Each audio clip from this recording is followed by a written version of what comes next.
से घायल है। और मुआवजा के बाद उस परिवार को कम से कम 10 लाख रुपए का हम लोग बात रखे हुए थे। जितना भी ट्रैक्टर ड्राइवर या फिर जितने भी एसोसिएशन जितने घाट में जो कारोबारी लोग हैं उन लोग मिल करके उस परिवार को कम से कम 10 लाख तो दे ही सकते हैं। आप जब आपका यहाँ पर एसपी को, डीएसपी को, थाना प्रभारी, बड़ा बाबू सबको जब आप उन लोग कम से कम 1 करोड़ रुपया उठा करके देते हैं तो कम से कम उस परिवार को 10 लाख रुपये देने में क्या बड़ा चीज़ है। कम से कम उस परिवार को कम से कम जो छोटा बच्चा जो कोख में उस माँ का मतलब कोख में जो छोटा बच्चा पल रहा है, कम से कम उस बच्चा को बाप का सुख तो नहीं दे सकता है, लेकिन कम से कम अपना जीवन जीने के लिए एक सहारा जरूर मिल जाएगा। तो हम लोग 10 लाख का यहाँ पर मांग की है कि आप इस परिवार को 10 लाख रुपया दीजिए। लेकिन अभी तक वार्ता करने के लिए ना तो यहाँ से कोई अभी तक बड़ा बाबू आए हुए हैं, ना कोई भी आए हुए हैं। और जितने भी जो कारोबारी थे, और हमको दुख लग रहा है, हम लोग बैठे हुए थे, इसी गाँव के लोग यहाँ पर जो है सबको ही मालूम है कि किसने एक्सीडेंट किया, किसका गाड़ी से किया। लेकिन इन लोगों को ये नहीं समझ में आ रहा है कि अगर आज इस परिवार के साथ अगर घटना घटा है तो याद रखिए, अगर आप लोग डट के खड़ा नहीं रहेंगे तो आने वाला दिन में आपके साथ भी ये घटना होगा। तब गांव के लोग और यहाँ पर कोई भी लोग आपके साथ खड़ा नहीं होगा।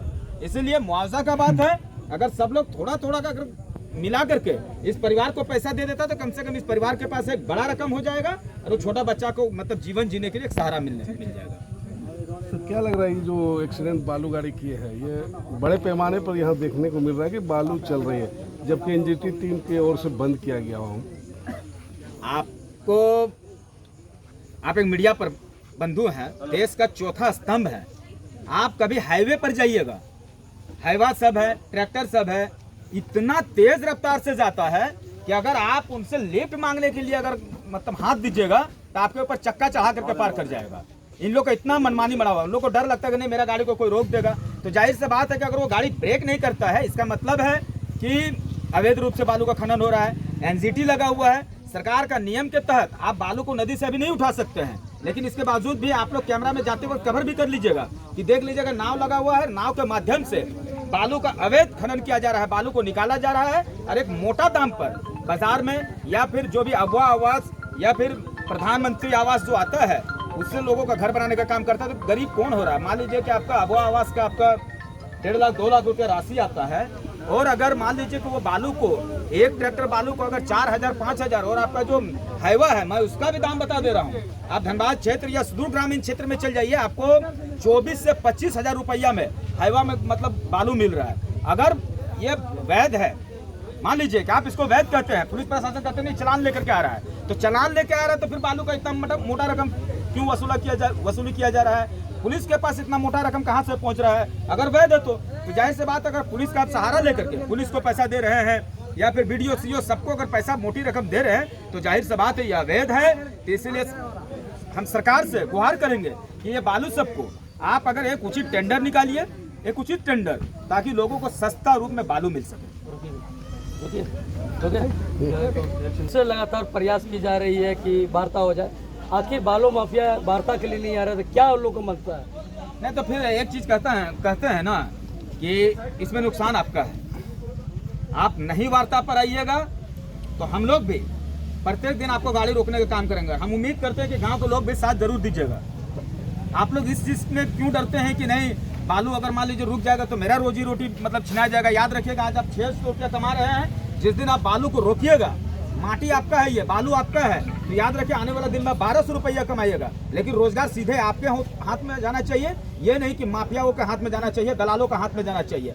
हम लोग यहाँ पर देखिए 24 घंटा हो गया है, मतलब कल से लेकर के अभी तक इस परिवार को मतलब अभी तक मतलब जो हम लोग मुआवजा की मांग कर रहे हैं, मुआवजा देने में इन लोग असमर्थ हैं। तो जब तक मुआवजा नहीं देंगे तब तक हम लाश को सड़क से नहीं हटाएंगे, सड़क पर यहाँ पर लाश पड़ा रहेगा। अगर सरकार को, यहाँ पर पुलिस प्रशासन को, आपका थाना प्रभारी को लगता है कि नहीं एक गरीब का लाश रोड पे सड़ के खत्म हो जाना चाहिए, तो ऐसे भी तो पूरा झारखंड खत्म है, तो और एक परिवार कम से कम जो है वो रोड पे सड़क में सड़ करके खत्म हो जाएगा। कम से कम सरकार का और प्रशासन का दोनों का एक जिम्मेदारी क्या जवाब देंगे आने वाला दिन में देखा जाएगा। इसलिए तमाम लोगों से हम कहते हैं कि आइए और इसका मुआवजा।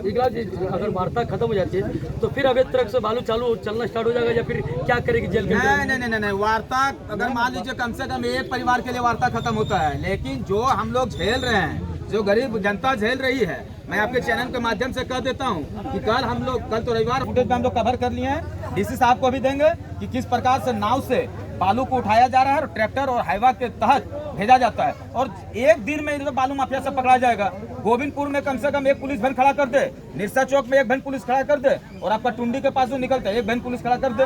उन लोग सप्ताह भर खाली ड्यूटी करे ना, देख लीजिएगा कि यहाँ पर अवैध बालू खनन बंद हो जाएगा। और अगर नहीं करते तो हम लोग करने का कार्य सूत्रों के साथ तो मालूम चला है कि तो अब जो भी वैन पुलिस खड़ा होती है वो खुद अवैध बालुओं से पैसा वसूलती है। सूत्रों से नहीं, वास्तविकता का ये हम ही कह रहे हैं आपको। 8 बजे के बाद से, रात का 8 बजे के बाद से सुबह 4 बजे तक खेला होता है। ये सूत्रों नहीं बल्कि मैं ही कह रहा हूँ, और आपके चैनल के माध्यम से कह रहे हैं और खुलेआम कह रहे हैं। बल्कि रेट भी बना हुआ है कि ट्रैक्टर का 500 और हाईवा का 3000 रुपया, और वो भी एक थाना का।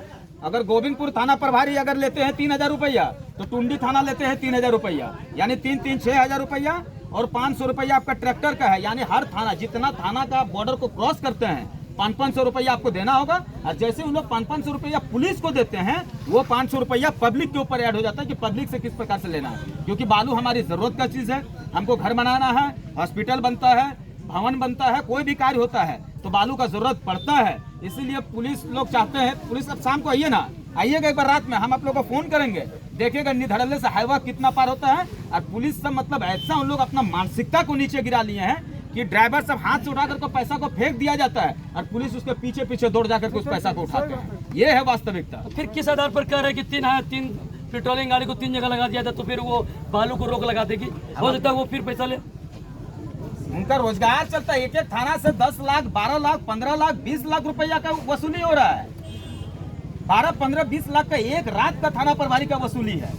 आप देखिए ना, रात में एक बार आप लोग निकलिए, आप लोग देश का चौथा स्तंभ है, आपको तो कोई बोलने वाला नहीं है। अगर कोई नॉर्मल आदमी जाएगा तो उन लोग डंडा के जोर पर भगा देते हैं, पुलिस उन लोग को केस करने का धमकी देते हैं। आप लोग मीडिया बंधु हैं, आप लोग का तो स्वतंत्र है, आप लोग कहीं भी जाइएगा कैमरा को निकालिए और सिर्फ पारदर्शिता कर दीजिए, ट्रांसपेरेंट कर दीजिए, आपको समझ में आ जाएगा। अगर नहीं विश्वास होता है, रात के समय संपर्क कीजिए, आप मेरे गाड़ी में बैठिए, गोविंदपुर चौक पे हम लोग खड़े रहेंगे, देखिएगा पुलिस का वहाँ पर एक गाड़ी खड़ी रहेगी और अवैध बालू का वसूली किया जाएगा।